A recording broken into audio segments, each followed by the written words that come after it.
और कहते हैं ये सती माता ने यही एकादशी के दिन से जो व्रत साधना करना प्रारंभ करी थी वो सुख देने वाली थी। निवेदन है आपसे भी, कोई कार्य अटक रहा है, तकलीफ आ रही है, दुख है, लक्ष्मी नहीं आ रही, परेशान हो, 108 बेलपत्र की, जो बेलपत्र होते हैं उसकी, इसको छेद तो करते नहीं है सुई से, बेलपत्र की डंडी को बांधते जाओ 108 बेलपत्र की माला बना लो और माला बनाकर भगवान शंकर के गले में, शंकर के शिवलिंग को जो चढ़ा देता है उसकी मनोकामना भगवान शंकर पूरी कर देती हैं। अट्टा एकादशी 108 बेलपत्र की माला बनाकर शंकर भगवान को समर्पित करी जाती है।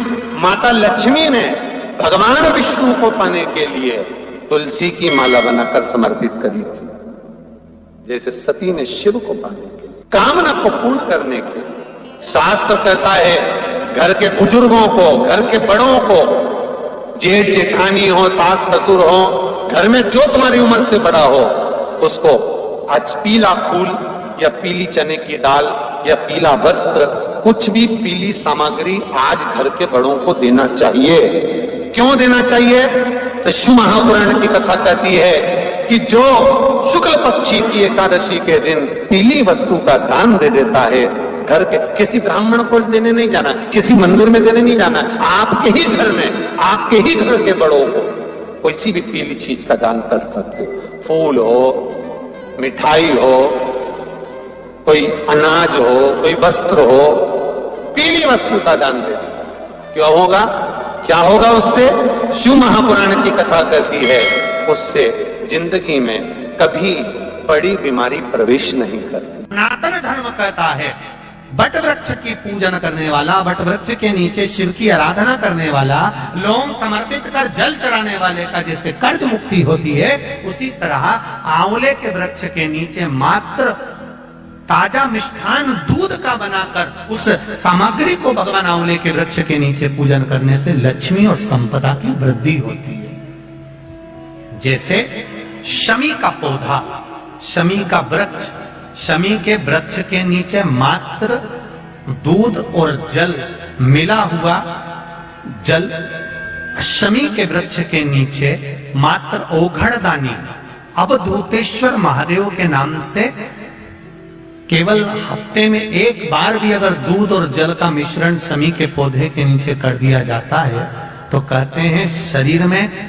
बड़ी से बड़ी अगर बीमारी है, कहीं कैंसर जैसा रोग है या किडनी लीवर जैसा रोग है, कोई भी तकलीफ, कोई गांठ अगर शरीर में हो गई है, तो शमी के वृक्ष के नीचे दूध का जल थोड़ा सा हफ्ते में एक बार अवधूतेश्वर महादेव के नाम से समर्पित कर देने से रोग का निवारण होने लगता है, रोग थम जाता है और आगे नहीं बढ़ पाता और उसका इलाज चालू हो जाता है, सुख का अनुभव।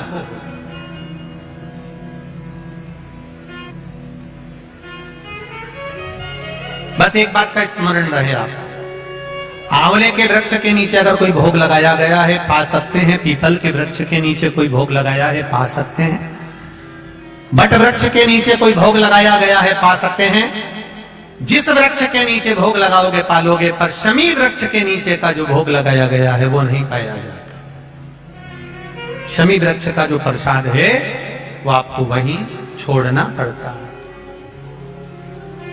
शमी वृक्ष का प्रसाद वहीं छोड़। साथ की शिवरात्रि आ रही है, छोड़ना मती, बेलपत्री का पत्ता जल में डालकर भले पत्ते को निकाल देना और वो जल, जो रोग है, जो बीमारी है, संपदा नहीं आ रही हो, दुकान नहीं चल रही हो, व्यापार नहीं चल रहा हो, बच्चे चिड़चिड़े हो गए हो, क्रोध पड़ रहा हो, तो भी बाबा पर घर के प्रत्येक व्यक्ति एक लोटा जल जरूर चढ़ा के आना, शिव को नमन कर कर आना। ये मौका नहीं मिलता, चढ़ाओ।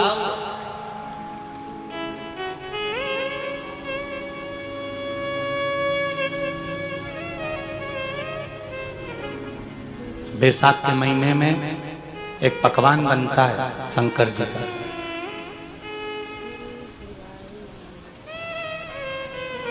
शिव जी के हाथ में त्रिशूल है, शिव जी के 3 नेत्र हैं, बेलपत्री में भी 3 बोलते जाओ, पत्ती है। शरीर बेकार नहीं होगा, शरीर बेकार नहीं हो सकता। अब शिव आराधना तो करो। हाँ, जिंदगी की मोड़ पर शंकर परीक्षा बहुत लेते हैं। चलो आ जाओ गरुड़ पुराण में। मरने का 47वां दिन, जब मरेंगे तब गरुड़ पुराण बचेगी, पहले ही सुन लो। और जिसके पास में गरुड़ पुराण नहीं हो तो पंडित जी से मंगवा कर फिर पढ़ के देख लेना। मरने के 47वें दिन, 47 डेज, 47वें दिन किस चीज का दान तुम्हारे सामने आता है? मरने के 47वें दिन। 10 दिन तक तो जीवात्मा घर की अटारी करे थी, मरने के बाद 12वें के दिन चली जाती है। उसके बाद में जब 47वां दिन आता है तो 47वें दिन जीवात्मा को क्या दान करा जाता है? व्यक्ति ने क्या पुण्य करा होता है कि उसको नरक नहीं भोगना पड़ता, बेतरणी नहीं भोगना पड़ती, और सीधे बेतरणी से पार उतर जाता है। वो किस चीज का दान है? तो कहा शिव महापुराण में, गरुड़ पुराण में, कि वो सत्तू का दान है जो बैसाख महीने में करा जाता है।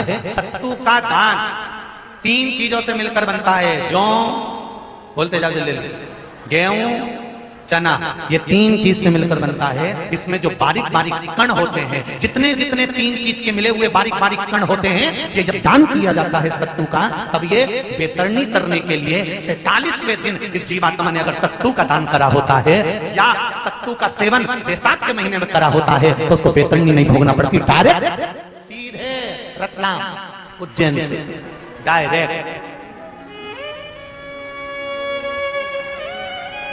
किस किस क्या बनता है सत्तू? मैंने भी तो ये पूछा किस किस क्या बनता है। मैं अभी थोड़ी ना कि अभी बन गया, बैसाख में बनता तो होगा। पहले गांव के लोग तीरथ करने जाते थे, गांव का लोग जब तीरथ करने जाता था कोई सामान नहीं लिया, सत्तू बांधी पोट ली, धरा यूं और पानी में घोलिया और नमक डालिया या शक्कर या गुड़ घोल के और पी के वही चले। आज के अब जब सैनिक युद्ध करने जाता है, थक जाता है, बहुत थकान हो जाती है, जब उससे देखा जाता है तो सैनिक का जो कमांडर होता है वो सत्तू मंगवाता है और गिलास में घोल घोल कर पूरी सेना को पिलवाकर फिर युद्ध में उतार देता है। फिर युद्ध में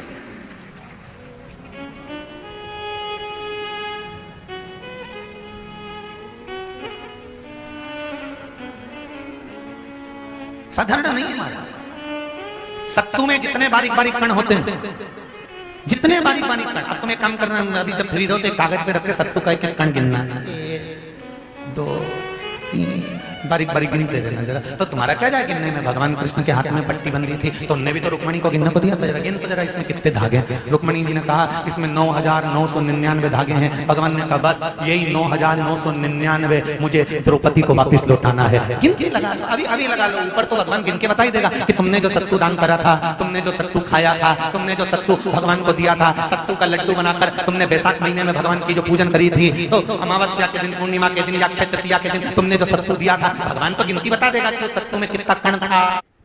सत्तू दिया था, भगवान तो गिनती बता देगा कि सत्तू में कितना कण था। और अगर नहीं बताए तो तुम आंदोलन पे बैठ जाओगे। क्या मैं बताओ पहले हमने कितना सत्तू दिया था, उसमें कितने कण थे? बताना पड़ेगा।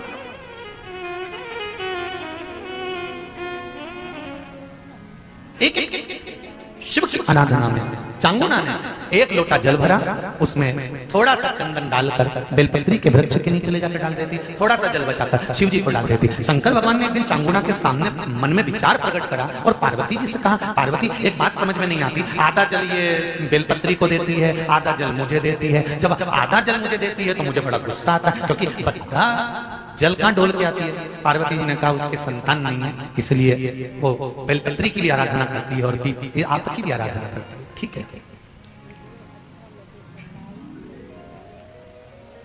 भगवान देवदेव महादेव ने देखा, चांगुना ने बहुत सेवा कर ली। आज भगवान सुंदर एक संत का रूप धरकर चांगुना के दरवाजे पर पहुंच गए, अलग जगह। चांगुना दौड़ कर आई, बाबा जी आइए, क्या लाऊं मैं आपके लिए? भिक्षाम देहि, भिक्षाम देहि। बाबा ने सब दूर से भिक्षा ली और चांगुना जैसी परात भरकर रानी चांगुना देवी जज खूब सारा सामान लेकर आई तो बाबा ने मना कर दिया, मैं आपके हाथ की भिक्षा नहीं ले सकता, मुझे नहीं लेना। क्यों? कहा आपकी संतान नहीं है, आपकी औलाद नहीं है, संतान नहीं है, और अगर आपकी संतान नहीं है तो आपके हाथ की भिक्षा लूंगा तो मैं भिक्षा लेकर जाऊंगा कहां? मुझे आपके हाथ की भिक्षा नहीं चाहिए। इतने में चांगुना ने उस संत के चरण पकड़े और संत के चरण पकड़कर चांगुना कहने लगी, देखिए बाबा जी, जन्म मरण और परण ये तो 3 देवाधिदेव महादेव के हाथ में है, संतान देना और ना देना ये शिव जी के हाथ में है, शंकर के हाथ। श्री शिवाय नमस्तुभ्यं, हर हर महादेव। साल की अंतिम एकादशी 26 दिसंबर के दिन पड़ रही है। एकादशी के दिन बेलपत्र के माला बनाकर शिवलिंग पे चढ़ाने से हर मनोकामना पूर्ण होता है। तो आशा करती हूँ यह वीडियो पसंद आई होगी। वीडियो पसंद आई होगी तो वीडियो को लाइक करें, और हमारे YouTube चैनल पे नए हैं तो चैनल को सब्सक्राइब ज़रूर कर लें, और कमेंट में हर हर महादेव लिखना ना भूलें।